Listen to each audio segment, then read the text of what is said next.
محسن بھائی سوال پوچھ رہے ہیں کہ مفتی صاحب ربیع الاول کے دن کوئی خاص نماز بھی پڑھی جاتی ہے کیا؟ محسن بھائی بڑے ہمت کا سوال پوچھا آپ نے، کیونکہ اللہ حفاظت فرمائے، خاص نماز تو چھوڑیے، لوگ ربیع الاول کے مہینے کی 12ویں تاریخ کو کچھ کام اپنی طرف سے ایسے کر دیتے ہیں کہ خاص تو خاص فرد نمازیں بھی چھوٹ جاتی ہیں۔ آپ تو ایکسٹرا نماز کے بارے میں پوچھ رہے ہیں۔ دیکھیے، فرد نمازوں کے علاوہ جتنی بھی نمازیں نبی کریم صلی اللہ علیہ وسلم نے ہمیں بتائی ہیں ان کو دیکھ لیا جائے۔ چاشت، اشراق، اوابین، تہجد، صلاۃ الحاجت، صلاۃ التوبہ، تو یہ وہ ایکسٹرا نمازیں ہیں جو فرض کے علاوہ ہیں، اور نبی کریم صلی اللہ علیہ وسلم کی زندگی میں، آپ کی حیات طیبہ میں، آپ کی تعلیمات میں یہ ساری کی ساری نمازیں ہمیں ملتی ہیں۔ ربیع الاول کی 12ویں تاریخ کو کوئی خاص نماز، کوئی خاص طریقہ، کوئی خاص وقت نہیں ہے۔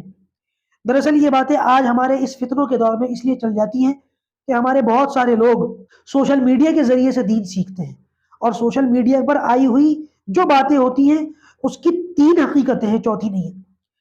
پہلی حقیقت تو یہ ہے کہ وہ دشمنان اسلام اپنی طرف سے کچھ بھی گڑ مڑ کر کے ڈال دیتے، کچھ بھی الٹا سیدھا کچا پکا ڈال دیا۔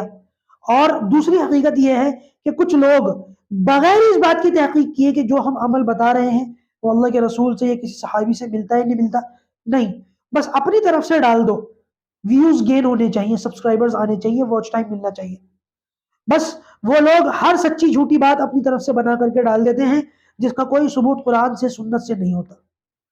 اور تیسری حقیقت یہ ہے کہ وہ واقعی قرآن سے اور سنت سے ہوتا ہے اس کا ثبوت۔ تو یہ جو تیسری حقیقت ہے اس پر عمل کرنا چاہیے، اور یہ ملے گی صرف علماء سے۔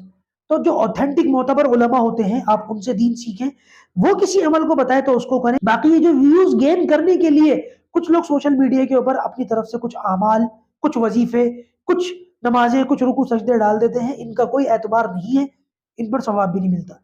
میرے بھائیوں، شریعت کے اندر ویسی بہت ساری چیزیں ہیں جن پر ہم عمل کریں گے تو ہمیں ثواب ملے گا۔